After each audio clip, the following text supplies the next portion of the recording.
Olá, Lancinalta, sou Carlos Alberto Vieira e na coluna Nó Tático dessa semana nós vamos analisar uma partida do Campeonato Carioca entre o Flamengo e o Duque de Caxias.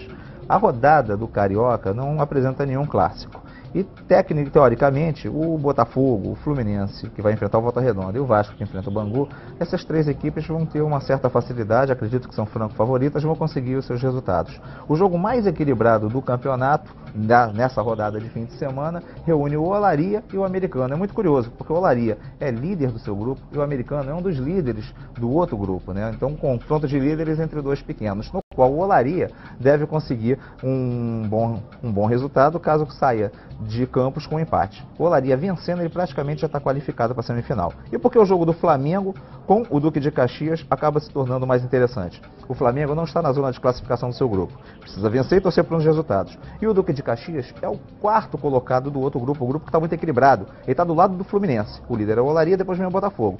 Então uma vitória do Duque de Caxias sobre o Flamengo enrolaria ainda mais esse grupo no qual o Duque de Caxias pertence. Só que tem um probleminha e a gente vai começar a cantar por aqui. O Duque de Caxias tem muitos jogadores emprestados pelo Flamengo e não pode enfrentar o rubro-negro. Ou seja, o Flamengo vai enfrentar um time, não um time B, mas com 5 reservas, o Duque de Caxias. Então vamos aqui ao nosso esquema tático para essa partida.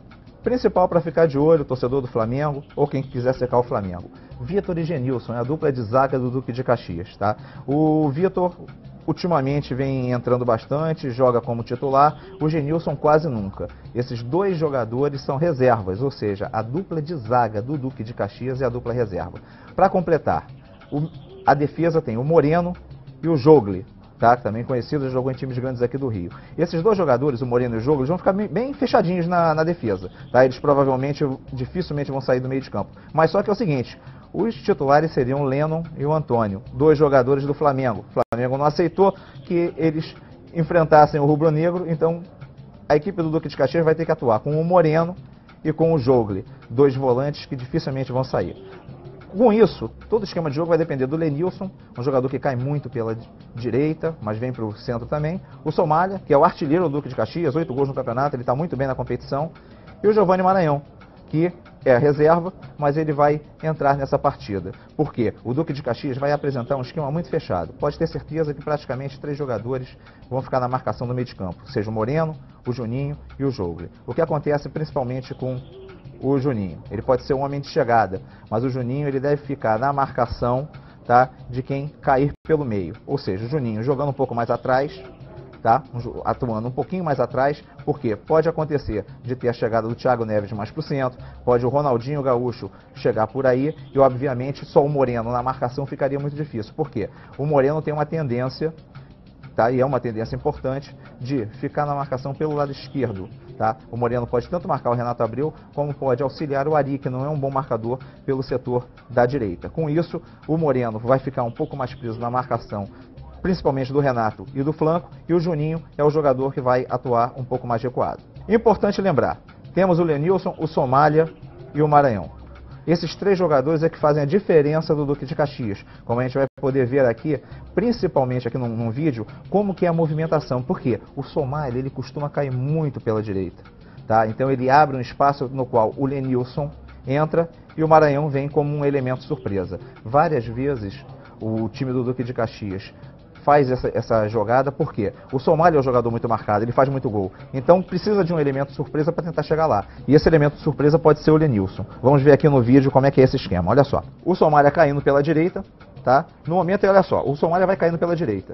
Esse aqui é o Lenilson, tá? O Lenilson ele vem fechando na posição que era do Somália. E o Giovani Maranhão tenta entrar por trás da zaga. É uma jogada muito característica, uma jogada muito comum do Duque de Caxias. Normalmente, é muito provável que o gol possa sair daí. Aí nesse jogo contra o Fluminense, só um milagre, né? O Giovani Maranhão acabou indo muito mal e não conseguiu fazer a jogada. Então, o que é o mais importante? Que a equipe do Flamengo tome cuidado com a triangulação dos 3 jogadores mais importantes da equipe no jogo. Seja o Lenilson caindo pela direita, ou o Somália caindo pela direita, o Lenilson pelo meio, e o Giovani Maranhão sempre na sobra. Sempre na sobra. Tá? Esses 3 jogadores fazem a diferença do Duque de Caxias. O Flamengo, conseguindo fazer essa marcação, consegue tranquilamente acabar com 90% do poder de fogo do Duque de Caxias, que não tem nos seus laterais homens que avançam muito. O Duque de Caxias prefere o contra-ataque com os 3 jogadores de frente. Agora a gente vai ver o Flamengo, como que o Flamengo deve se portar taticamente nessa partida. Muito importante de notar é a presença de um atacante de área, de um jogador que não seja o Ronaldinho Gaúcho, né? Em várias partidas o Ronaldinho Gaúcho era o homem de frente. Dessa vez quem vai entrar? O Vanderlei. O Vanderlei, ele é um jogador que chegou no Flamengo sem muito alarde, mas conseguiu fazer gols importantes, principalmente na Taça Guanabara, vem ganhando chances. Não ganha chances porque o Vanderlei gosta muito de botar o Ronaldinho lá pra frente, mas o Vanderlei é um jogador de área mesmo, né? E você com o Vanderlei tem uma grande vantagem, o Ronaldinho sai. Você pode trabalhar com o Ronaldinho Gaúcho, seja pela esquerda, seja pela direita. O Thiago Neves, ele pode entrar como um elemento surpresa pelo centro, ele pode ir para a ponta esquerda, porque não vai ter muito problema do Flamengo ficar sem uma pessoa dentro da área. Porque já está lá o Vanderlei como referência. Isso é muito importante para o estilo de jogo que o Flamengo vai tentar impor. O Flamengo não vem fazendo um bom segundo turno, né? O Flamengo está invicto ainda. O Flamengo é o único time invicto, né, no segundo turno. Em 5 rodadas, todo mundo perdeu menos o Flamengo. Mas foram 2 vitórias e 3 empates. Né? Enquanto o Madureira, um 3-3 que acabou caindo do céu, o Flamengo, então, ele tem uma dificuldade grande de conseguir vitórias nesse segundo turno, e aí essa mudança tática vai fazer com que a equipe do Flamengo consiga ter maior poder ofensivo contra um time que tem 2 zagueiros reservas e 2 volantes reservas. Tá? O Flamengo tem que imaginar que a equipe do Duque de Caxias vai jogar com 3 volantes na sua marcação. O Lenilson, ele chega para o ataque, mas é um jogador também que auxilia na marcação. O Ari não vai avançar muito, talvez até avance um pouco mais, porque é um jogador improvisado. Rodrigo Alvim é um reserva que vai entrar. O Hamilton não vai sair, o veterano Hamilton, já muito conhecido, não vai sair da sua função, porque o Léo Moura é um ponto de referência para o ataque do Flamengo. Mas o importante é observar o seguinte: o Vanderlei é um jogador de área. O Ronaldinho Gaúcho gosta muito de jogar pela esquerda, ele vai sair muito. Tá? Não fique imaginando que o Ronaldinho vai ficar preso, não. E você tem o Thiago Neves como o jogador de chegada. O Thiago Neves não guarda a função, tá? O Thiago Neves, ele não vai guardar a função. Ele vai jogar um pouco mais pela esquerda, porque ele tem um bom chute de fora da área, fez um golaço contra o Madureira dessa posição.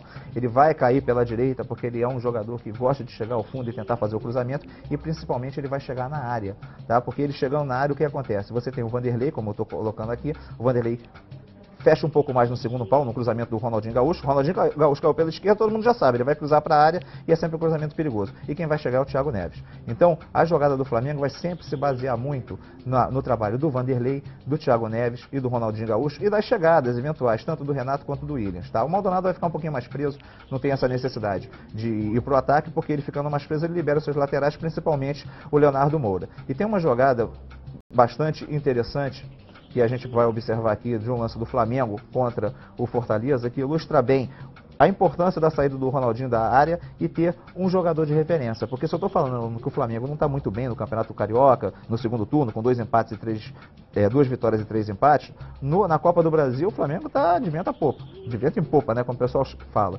Joga a partida de ida e nem precisa da partida de volta para se classificar. E por quê? Porque ele tem uma qualidade de ataque muito bom com um homem de referência, uma coisa que ele não está fazendo aqui no Carioca. Olha bem essa jogada que vai acontecer aqui no jogo contra o Fortaleza.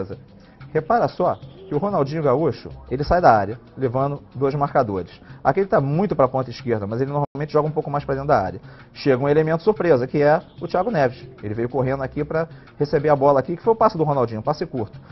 O Vanderlei segurando o marcador, está lá o elemento de área, um elemento surpresa, o Thiago Neves, e o Ronaldinho Gaúcho, que todo mundo fica de olho nele, obviamente, puxando a marcação. E aí o que acontece?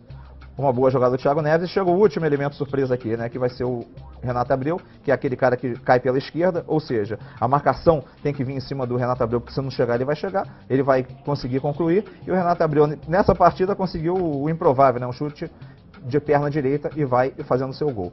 Ou seja, a equipe do Flamengo, tendo o Ronaldinho como um elemento de referência, não dentro da área, mas sim para do apoio, ele vai certamente deixar os seus companheiros na cara do gol, seja o Vanderlei, seja o Thiago Neves. Em razão disso, eu acredito que nessa partida do Flamengo contra o Duque de Caxias, os reservas do Duque de Caxias, a equipe rubro-negra finalmente consegue uma boa vitória. Provavelmente o Vanderlei Luxemburgo vai ter a certeza de que, não sendo o Ronaldinho Gaúcho, e sim um elemento de ataque dentro da área, um atacante de ofício dentro da área, vai ser melhor para o Flamengo e certamente o Flamengo vai poder deslanchar para conseguir a sua classificação para as semifinais da Taça Rio.